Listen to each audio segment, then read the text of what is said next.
I lead at Canadian Western Bank. I lead employee experience and culture, which is a whole host of things, which includes diversity, inclusion, equity, and belonging. I'm also a mother of three, again, so trying to raise a next new generation of humans, which is also a daunting challenge on some days. And I'm really pleased to be here with you today. Thank you, Kate. And Nketiah, I'm sorry, Émilie. So thank you, Shakiba. So I'm located in Quebec on the unceded Indigenous lands of Kanien'kehá:ka.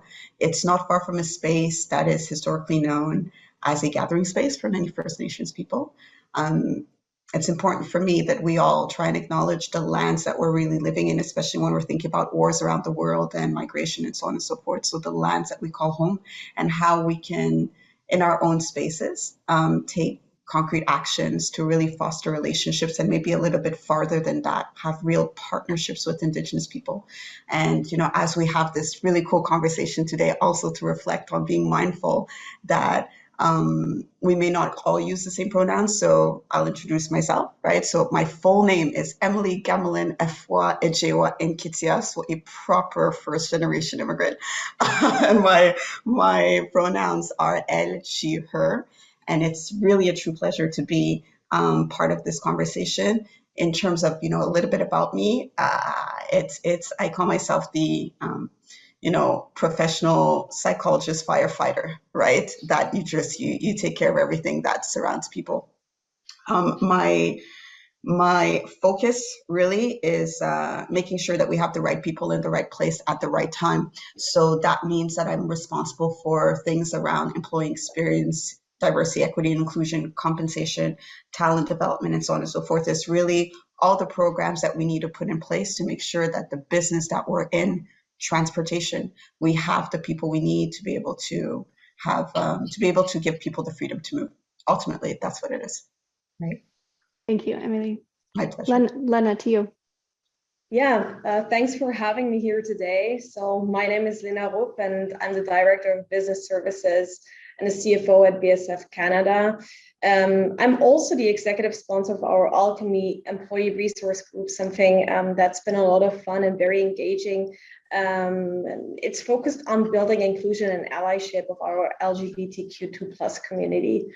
For those that may not know, BASF is a 150-year-old global industry leader with a portfolio that ranges very widely from industrial solutions to nutrition and care to agricultural solutions. If you want to have it a bit more tangible, our products can be found in a variety of areas, like from paint that's used for cars, ingredients used in medicine, or solutions that help farmers grow their crops. So it's very broad. And we've been very active in the DEI space for a long time now, and I'm very happy to be on that panel and to share some of the experience we've been having and the journey that we've been going through, because we've recently released our new 3-year DEI strategy to empower our colleagues and our employees to via meaningful actions to drive that topic. And also externally, we try to have a positive impact on the many communities within Canada and help underrepresented groups and enable them. So I just want to happy to have a conversation around that. I feel one thing to highlight around all of this is that it's really our employees that are driving the topic. So I'm here speaking on behalf of the whole BASF Canada community and employee base here, and we're really proud that we have so many employees driving that topic within the company. Thanks, Lena. It's a good point. We have a lot of teams that are driving the work inside of this, and that's how we're going to achieve change and impact. Juliet, to you. Hi, everyone. Juliet Turpin. I'm honored to be here today having this conversation with you all. My pronouns are she and her. I work for an organization by the name of Randstad. We are a global staffing company. We have over 50,000 employees worldwide, and that doesn't include our contingent work staff. I've been working within the field of talent acquisition and staffing for almost 30 years now. and also been working within the D&I space where I am today as the VP of Diversity, Equity, and Inclusion for our organization for almost 10 years now. So within the organization, I act as, our office acts as the internal and external office of D&I for our over 5,000 clients across Canada, where we bring best practices as well as a lot of lessons learned to the field in our own organization as it relates to embedding D&I practices within talent architecture, talent acquisition, hiring, advancement, and promotion of diversity within businesses.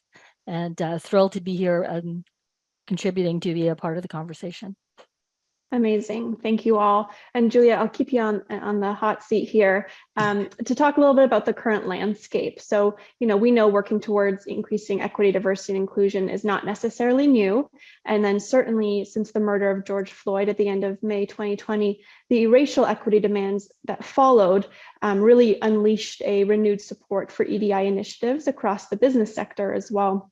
So 3 years since then, believe it or not, I'm curious what you believe the current state of EDI in corporate Canada is like, and I'll pose this to all of our panelists. Sure. Definitely there's been advancements as well as there have been some steps back as a result of the COVID pandemic. I am very proud, first of all, to be part of a country. A number of us started our conversations with land acknowledgements.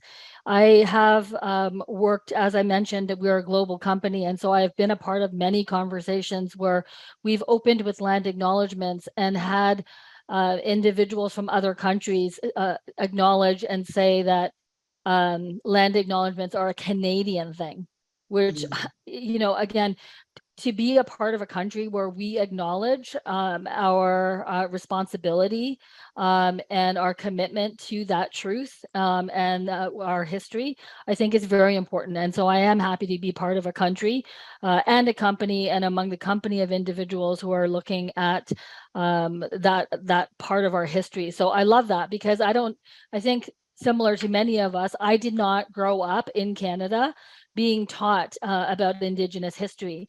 In fact, I grew up in a really small town called Cranbrook that just recently, about 6 months ago, was discovered that there were almost 200 unmarked, so not just the marked graves, but unmarked graves in Cranbrook, where I thought I was, or my family was, the only visible minorities in that town. But these individuals were very much hidden. So from a progression perspective, our Indigenous, the recognition of our Indigenous history, as well as we are the first country to post LGBTQ numbers within our statistics and our demographic information, which I think is a wonderful thing. We're seeing some very positive signs of representation in social media and entertainment, which is very heartwarming.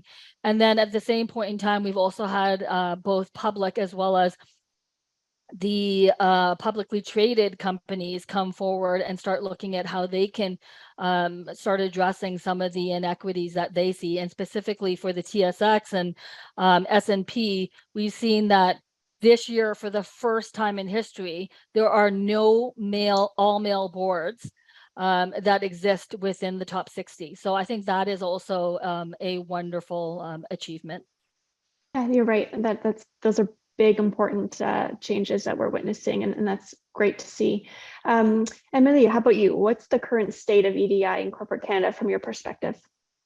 Well, first, I think Julie wrapped it up beautifully in a bow. Like, she hit all those markers, right? So to complement or to add what I see in my space, right? Because I can't speak for all of Canada, right? But I can say what I see in my space.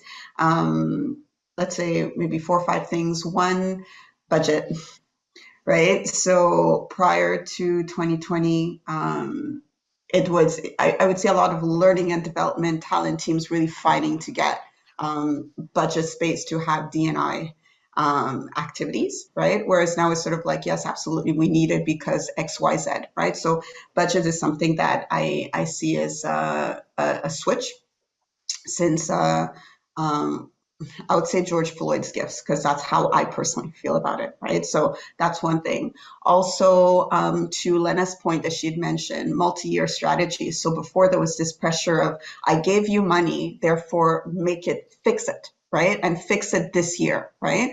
Which is really not how this works, right? It's not really how it's effective. You can have small wins, but why do you have businesses with long-term plans and multi-year plans, but this specific thing has to happen or be fixed in 6 months? So seen a difference, this sort of openness to having multi-year programs, and also allows us to be maybe a little bit more conservative the first year and get bolder as we get better. So that, I think, it's a good thing.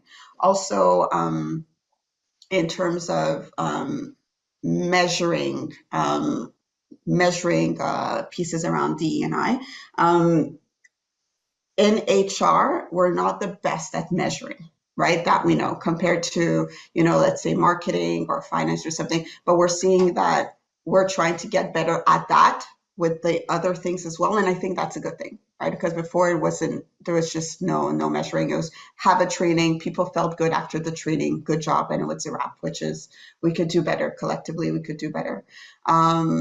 And also, I think the biggest gift is that it's less taboo to have difficult conversations, right? And there's no way we move forward together without those difficult conversations. And now we can call out certain microaggressions that before you had to swallow it because it meant that you were too sensitive, right? You were being too sensitive on topic. So those are things that I have seen in my space that I can go out and almost touch, right? And speaking to other people who, are in my network, what are concretely, how are you feeling? What are you seeing? And they're echoing the same type of messages. So it's not huge, but it's a start. No, it's not a start. It's a continuation, right? And I think that's a good thing. Yeah. You're right. It's a path that we have to continue to forge forward on and move forward. Kate, anything you haven't heard yet around the current state of EDI in corporate Canada you'd like to add to? I mean, I think that Juliet and Émilie have covered many things. I think that I would absolutely echo. I think maybe a couple quick things I would add are just that I think where we've seen a huge amount of progress in sort of grassroots programming, we're seeing corporate Canada start to realize with greater frequency and urgency the need to also look at the systemic pieces inside DE&I that exist in our organizations, in our industries, and kind of move from that grassroots awareness programming piece into actually starting to look at what are the systems in place that are holding us back as organizations. So I think that and I mean, budget for sure, roles, right? Roles like ours inside organizations, teams. I mean, growing teams of people that are responsible for these things, I think that's all progress. And I think that organizations are recognizing that you have to get at heads, hearts, and hands. And sometimes that's one person at a time inside an organization. Reporting is a really interesting one. The Canadian Western Bank is a federally regulated organization, and I would say accountability is becoming increasingly important. We are highly regulated, and as such, organizations like ours have to put out like really robust equity reports every year where we have to tell the public exactly how we're doing. And I think that level of accountability is driving better action inside our organizations kind of across the board. Excellent. Thank you, Kate. Lena, you also already spoke a little bit to the landscape of EDI currently. So I wonder if, in addition to speaking on any other signs of progress that you might see right now, if you can speak a little bit to what you think is missing to ensure that EDI strategies and initiatives move beyond the awareness stage of investments right now. Yeah, I think a lot of things were already said. I think it's so important to find these ways of measuring of how we can progress in that field. I don't even want to repeat all of these points that were said already, but what is very interesting to observe is actually that the general public is turning more towards businesses for answers and for involvement in many of these topics. There's less trust in media or in governments. We've really seen a shift in the last couple of years, and I think it's really up to the businesses to find some of these solutions and to make sure that we are truly diverse and that we are inclusive. And I think it comes at introducing this robust strategy, having programs and initiatives that can help foster the conversation, but it's not a tick, I've done it. It's an ongoing journey. And I feel this is often a perception that we have, that, well, I just need to tick a couple of boxes and then it's going to happen. But no, it's actually part of our culture. We need to make sure, how can we foster a culture of true inclusivity and supporting the right initiatives and the right programs so that it doesn't feel top down. We need to get involvement. We need to listen to people. For us, very specifically, employee resource groups have been super helpful in that sense. Listening to what is actually important, what are we missing, what can we do, and how can we foster more discussions. We need to listen very carefully, and we need to make sure that we enable our leadership teams to put the resources in the right place. We have resources. I think most companies say, yes, DEI is important, but where do we put our resources? And we need to have a good understanding of how to yield the best results and how to support a culture of inclusivity and putting these funds into the right direction. Thank you. Kate, maybe back to you. What do you think is missing to ensure strategies are moving beyond the current state? Yeah, I mean, it really is just that shift in mindset of moving from awareness to action. And I think that has to take place at sort of every level, in individual conversations, in team conversations, in conversations about how we're reaching our clients. Like, we have to take that step from awareness to action. And I think that with that, we need to have some patience, but I think we need to take some risks. And I think taking risks and being creative is one of the ways that we're gonna make continuous progress. I think I've seen too that like Lena said, employee resource groups, certainly at Canadian Western Bank, have grown exponentially over the last 3 years. They became really critical connection points for people during the pandemic. We moved from 2 to 11. 1/3 of all of our employees are a member of at least one group, and many are members of more than one. And that's been incredibly important. I do think that we are struggling around intersectionality and helping people come together in ways that feels as though that whole self that they're bringing to work is truly their whole self and not still sort of carved up into pieces. And so I think that intersectionality is still a piece that we need to focus on. And I think that there also is some burnout on the part of folks who are leading resource groups, who are doing some of this work inside our organizations, and finding really the right ways to recognize and compensate people for that work, I think is going to be kind of a next level step that we need to take as an organization, and probably others need to as well. Thanks, Kate. It's true. Juliet, I'm wondering what kind of investment opportunities are we missing here to move beyond awareness? What my division does within our organization is we are a third party that brings D&I initiatives and embeds it into the way we do business. So I think that is an important aspect. As the other panelists had pointed out, SHRM, the Society for HR Management, has shown that one of the #1 reasons that diversity and inclusion initiatives in Canada are failing, what has been cited has been a lack of focus and then a lack of knowing where to begin. So I think that, first of all, if we don't have the expertise for knowing where to begin and how to begin, we should be looking at that and investing in that. The other side of things is, I mean, I think I can amplify a couple of the points that the other individuals made about the way that we look at diversity and even intersectionality per se. It's that a lot of people, when they think of diversity and inclusion, they think, oh, well, that's not about me. If they're speaking from the majority group, they're looking at it from an ethnicity perspective or what they can see. And I think that we need to start moving towards or move very quickly towards rather the diversity of thought, and not just diversity in what we see or the people that we see it in, and then utilize that to help us to solve our problems. So, one of the biggest problems that's been cited is labor force shortages or diversity in leadership. And I think that we need to invest in having diversity at the table now to help us solve some of those problems. So, you know, there's been a lot of recognition lately that we have a system or systems right now that are created for us, but not by us.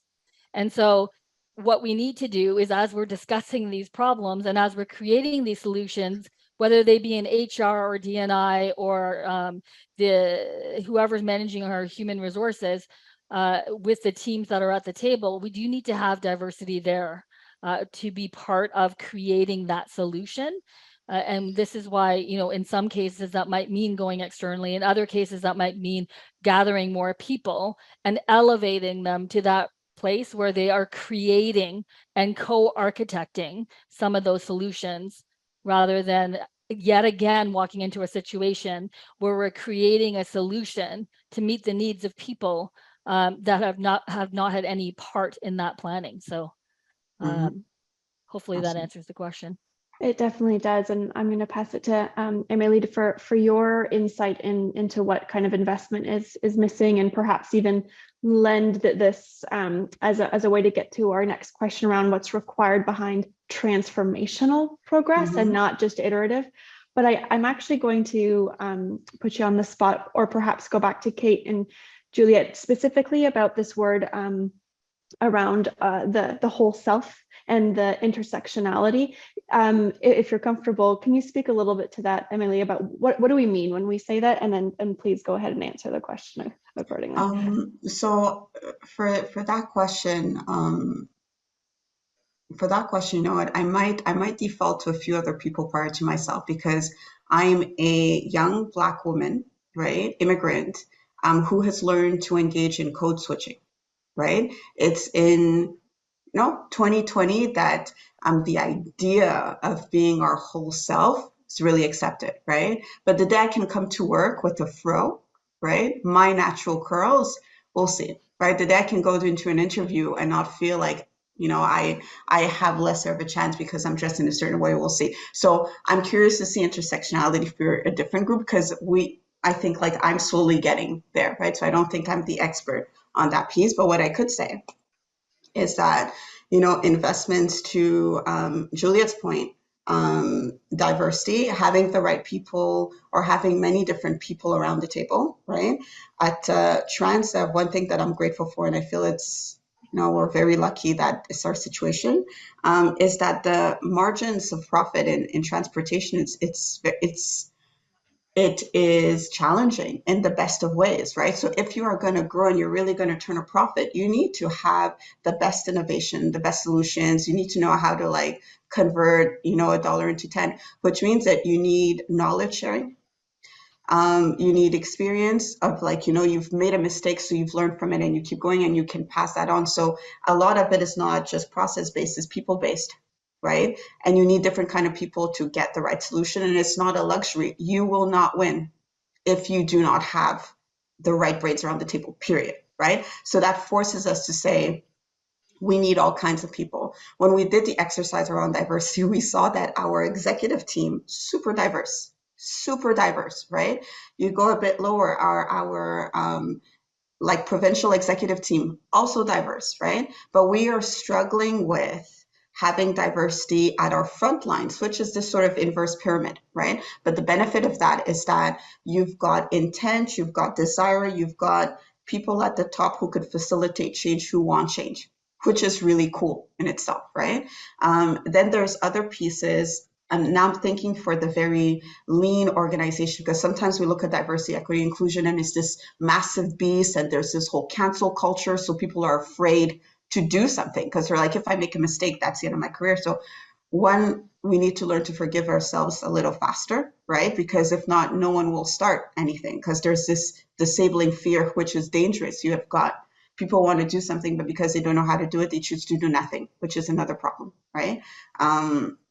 So there's really, really simple things that you could do, which is we're already looking at retention because we've got a shortage problem. We're trying to keep people, right? So what's the extra step of looking at, okay, who are the people leaving? Is it my underrepresented groups? Is it women? Who is leaving, right? And then there's those sort of stats that you can quote unquote see, but then there's, exactly to Juliet's point, diversity in thought. Is it the introverts leaving? Is it the extroverts leaving, right? Is it people from a certain age group? Question mark. We're already looking at retention. Look at who leaves, right? Who's being promoted. Many companies are doing annual reviews and people reviews and looking, right? So it's already a process. Add, right? Like just add to it, right? We do compensation, right? Every year we decide how much are we going to pay employees. Extra layer, right? What does it look like? So it's really little things that we could do before we go and put up that banner and says, oh my gosh, we're so diverse, we're so wonderful, we're so amazing. There's things that we can do in our backyard, right? So in terms of investments, do the little things. Start with the little things, right? If you're afraid of cancel culture, do the little things quietly, right? And when you get it right, then maybe start.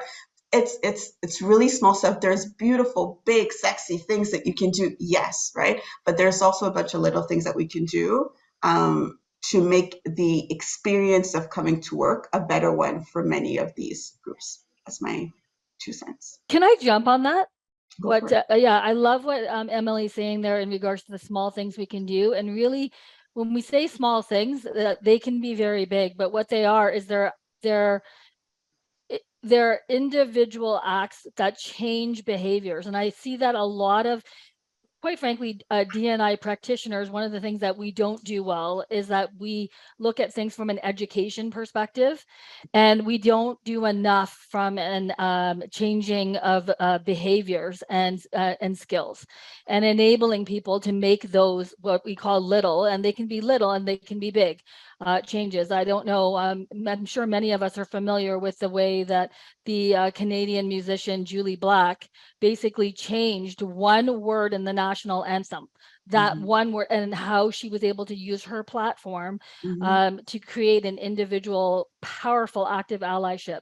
So for myself, speaking, as we're looking at that education piece and things that we want to be and not be, I have a lot of people that talk about anti-racist leadership. I want to be an anti-racist leader. I want to be a thought leader in this area. And frankly, for me, those are very difficult things to do. No one can consistently be an anti-racist. There are many things, as Émilie pointed out, that I do that perpetuate and uphold that system. However, I can focus on doing behaviors every day. And then teaching my leaders and our clients how to take those behaviors and make a change. So I just want to amplify that. And then for the intersectionality piece, I would just love to add, just very simply, intersectionality is simply the concept that no one person can be defined by a single story. And the way that we experience the world is different for each individual. So myself as an Asian woman, I can't represent all Asian people. With the diaspora of over 50 countries, and by the way, it is National Asian History Month, so I'll pay credit to that. But with that diaspora of over 50 different countries, I can't possibly speak for all Asians. Neither can I speak for all women. So it's just that intersectionality is that concept of how we experience things differently with all our diversity dimensions. Excellent. That's a beautiful and simple way to describe that. Can I Lena, add on this, because I think it's such an important and essential topic around the conversation of DEI, because when we look at diversity, actually all of us are diverse. Some are visibly diverse in what sense soever you want to define that, but there's also non-visible diversity. And I think it's important to understand that we're all individuals and we're all bringing these experiences with us. And we realized within BASF that it's important that we don't do what we think is right to do, but that we have surveys. We ask our employees anonymously, how do you experience coming to work every day in BASF in Canada? Do you feel we're having an inclusive culture? If no, what is missing? What are we doing well already? Because I feel oftentimes we can get so lost in driving topics where we think that we're doing the right thing, but it's actually not yielding any results. So it became very important to acknowledge that, first of all, diversity is super broad. it's hard to pin it down to a couple of categories, which is something that often happens, and there's definitely reason for that. And I think that's also helping us streamline some of the efforts, but it's also important to acknowledge that there's diversity that we might not be aware of and discrimination that we might not be aware of in all of the instances. It's so important to listen and to be willing to educate yourself. And that's a constant process that doesn't stop. That's why I'm also saying, I mean, we're writing strategies to get better. There's no goal where we say 100% great, we've achieved it all. It's an ongoing journey of learning and making sure that we become better and that people feel like they're coming to a great place of work where they can truly be themselves and feel acknowledged for that. Thank you, Lena. And I wonder, maybe to circle back to something Émilie said around, I think all of us said something to the effect of cancel culture or the risk of doing the work being sometimes in the way. I'm curious if that resonates with you, Lena, around what's in the way of transformational progress. I know I have the sense that the cancel culture or this idea that it's necessary to alienate groups against other groups is actually in the way of progress. And it's always a bit frustrating to witness that. And I appreciated the comment around cutting ourselves slack and giving some grace to everybody who's trying to do the work. Just curious what you think about that, Lena. Yeah, I mean, what we're seeing right now, and I think this is also a topic that's very difficult for companies to navigate, is cancel culture. I was saying before, the expectation of the public is for businesses to take a stance, and what we're observing is that some companies are hesitant. There may be some more obvious standpoints you can take that are not as difficult to take, but it's definitely something where we feel that it's hindering the conversation. And I think if you're coming from a standpoint of learning, this should be the starting point, right? And I think we need to have that embedded into culture where we say, we're here to learn, we're here to listen, and nobody wants to do harm. Like, we don't want to encourage or foster any harmful behavior, right? And we need to get to a culture where everybody's holding everybody else accountable, but not in a condescending way, but in a way of education. I think there's great ways of doing that, and I've experienced that by my team as well. And I encourage them to also hold me accountable for things and to keep on educating me. And I'm always very thankful. And I think this needs to be lived by the leaders. Leaders need to be open to have these conversations. They can be difficult, they can be uncomfortable, but I feel genuinely, if they're coming from a place of wanting to help each other to do it better, that's a great way to start. And I think engaging with, I'm coming back to the employee resource groups because I'm such a big fan, but engaging in conversations with people that have signed up to these groups and that are leading the groups, it's so enriching and so educational. Thank you, Lena. Before I move on to the next question, just curious if anyone else had a comment they wanted to add related to the risk and the liability it sometimes feels like in having these challenging conversations.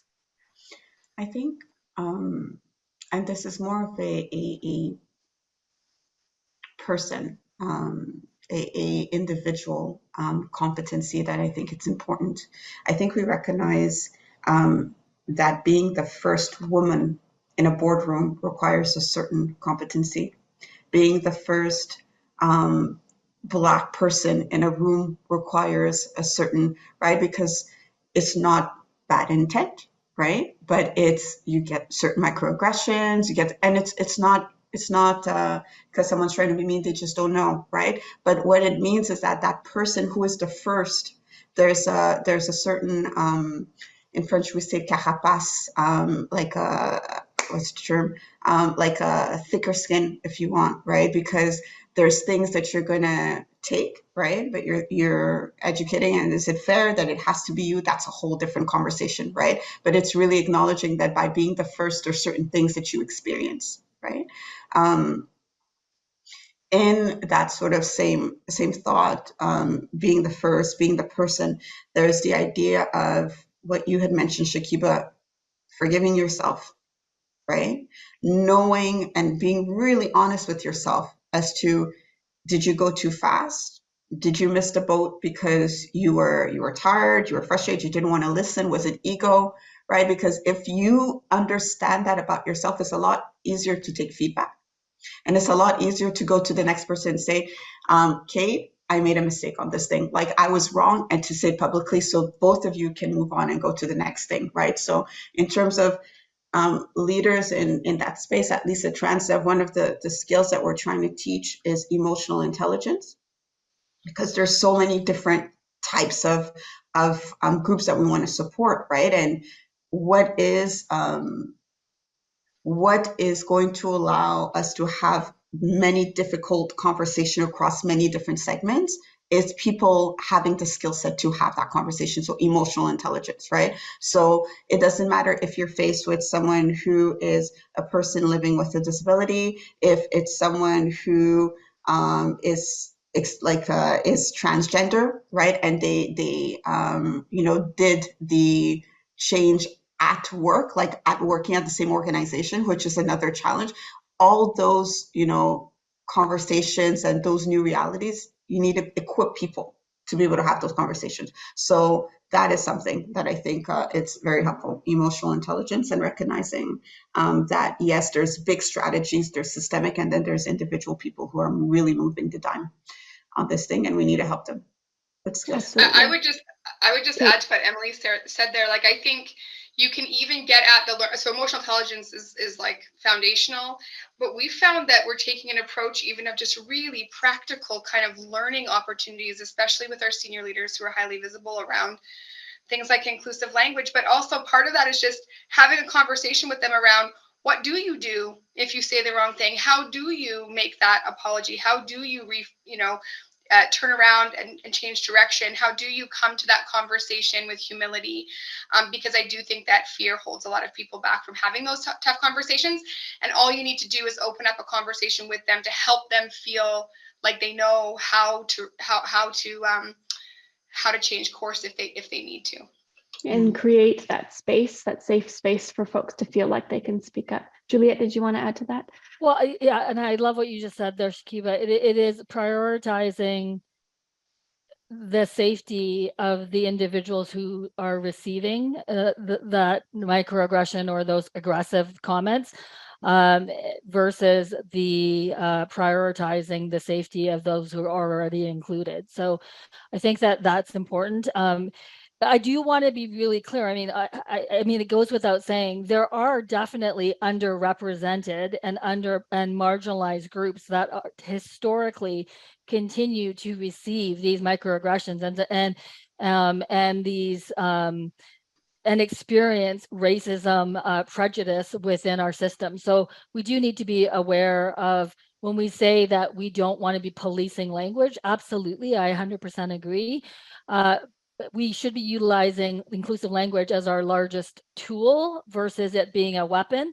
That being said, we should always be cognizant of those groups that are marginalized and are experiencing that marginalization. Émilie, your comment about being able to bring yourself to work and the code switching that you're doing because of your hair. I recently had a colleague share with me, who was a Black female, that she received multiple comments during the day whenever she wears her hair straight, that she looks more classy, that she looks more business-like. These are little comments that, for the individual who's receiving them, you may be the first person who said that day, you may be the 10th, you may be the 100th. So that individual's reaction is something that we need to start moving away from managing, and looking at tone and the way that they're reacting to the aggressions that they're receiving.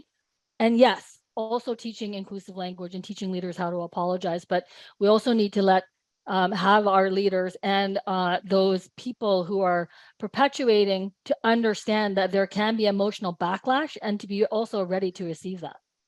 Absolutely. I absolutely agree with you, Juliet. Excellent. I will say I've written that down. Language is a tool, not as a weapon, and I love that. Let that be, if nothing else, a message we can carry forward today. Minister Hussein earlier, spoke to the fact that diversity, that's the fact we've all agreed on. Inclusion and equity, those are choices that we are responsible to make. So I'm just wondering, unfortunately, I think we could spend a whole day, if not longer, on these conversations, but because we have to wrap in a few minutes, I'm wondering if each of you could speak to the significance of the choices we make to ensure inclusion and equity are inside of our workplaces. And Kate, if it's okay, I'll start with you. Yeah, I'll just keep it really simple so everyone has an opportunity to speak. I think one place we can all start is on the systemic side.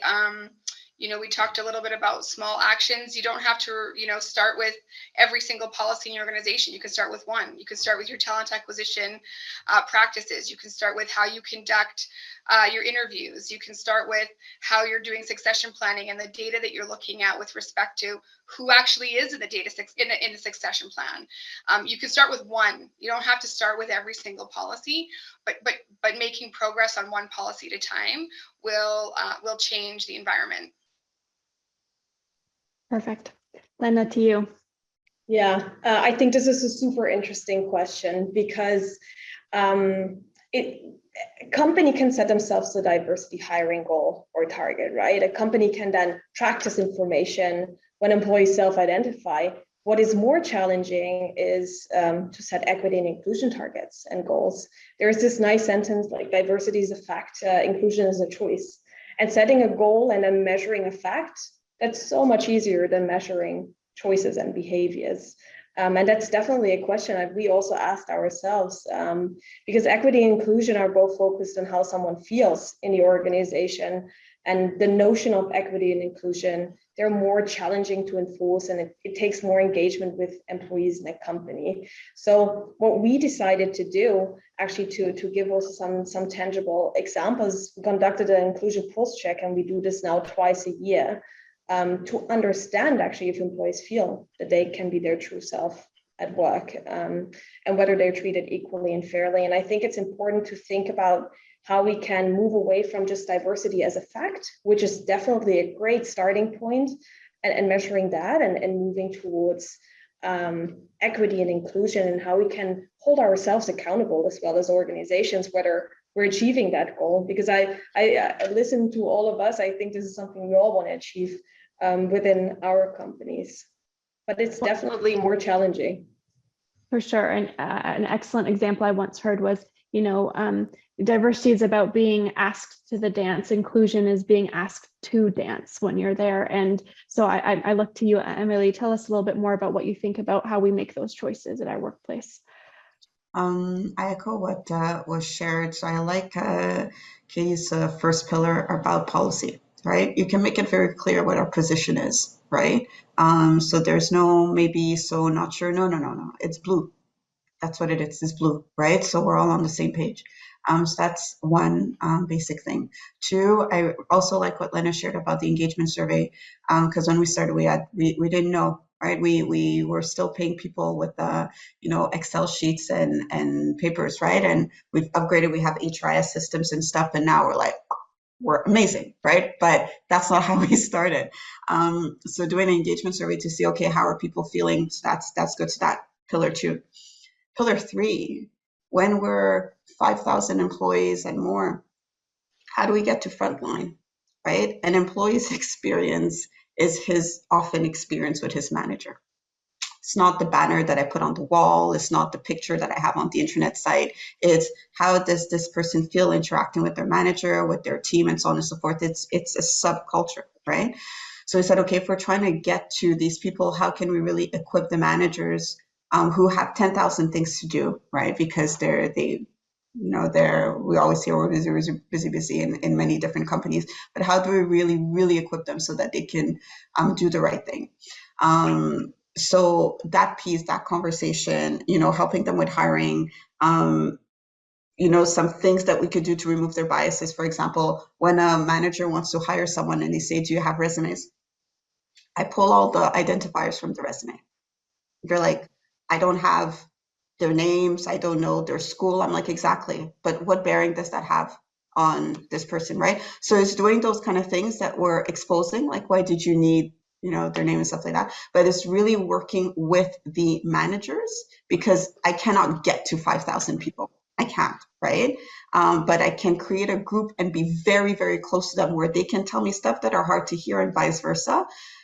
So to support them, to help these, different teams, right? And then hopefully there's a chain effect and everyone is doing it. That's our approach at Transdev, and so far is working, knock on wood.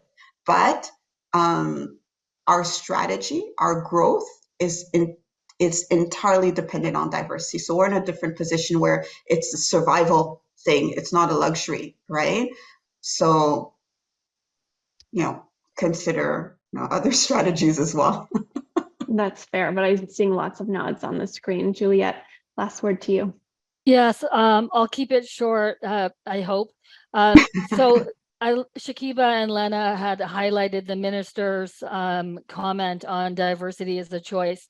I don't think diversity is a choice anymore. To Emilie's point, diversity is diversity is a fact. Diversity is also a choice. And diversity without inclusion will create deficit. And I think that we all need to recognize that. You can bring in diversity, but if you don't have inclusion, it will become your biggest deficit and your biggest problem. And so that piece. And then, I love what you said, Shakiba, about the analogy of inclusion is being invited to the dance. I would add that belonging then is truly being invited to the planning of that dance. So we really need to make sure that we have diversity at the table, creating the solutions. And then lastly, that we focus on skills and behavior change versus the wider education piece. Amazing. Well summarized. I'm feeling really inspired and grateful to have spent these last 45 minutes with all of you. Thank you for your contributions and your leadership inside of your corporations and organizations.